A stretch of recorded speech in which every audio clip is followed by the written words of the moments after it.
Le Premier ministre Ilunga Ilunkamba a réuni ce jeudi 25 juin 2020 en son cabinet de travail le vice-premier ministre, ministre de l'Intérieur, le vice-premier ministre, ministre de la Justice et garde des Sceaux, le ministre d'État, ministre de la Décentralisation, le ministre des Relations avec le Parlement et les responsables de la police et des services de sécurité. L'objet de cette réunion était de faire le point sur les événements inqualifiables qui se sont produits aux abords du Palais du Peuple et dans certains quartiers de la ville de Kinshasa les mardis 23 et mercredi 24 juin 2020.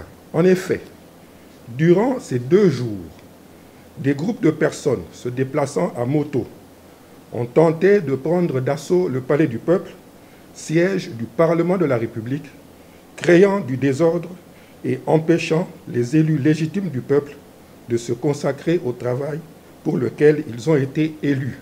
Cette situation est inadmissible dans un État qui se veut de droit.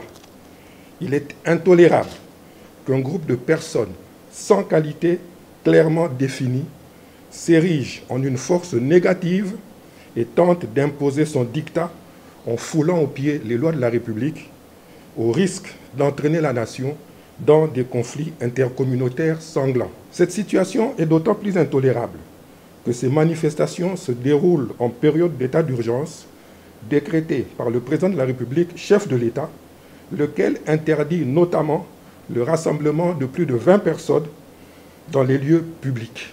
Face à cette situation, le Premier ministre, chef du gouvernement, a pris les décisions suivantes. Primo, instruction est donnée au vice-premier ministre, ministre de l'Intérieur et Sécurité, de veiller de manière permanente à l'inviolabilité du siège du Parlement et à la sécurité des biens et personnes, de traquer et mettre aux arrêts les auteurs de ces actes de vandalisme. 2. Instruction est donnée au vice-premier ministre, ministre de la Justice et garde des Sceaux, d'organiser les poursuites judiciaires à charge des personnes déjà appréhendées et de tous ceux qui seraient identifiés comme ayant participé à ces manifestations sauvages. Je vous remercie.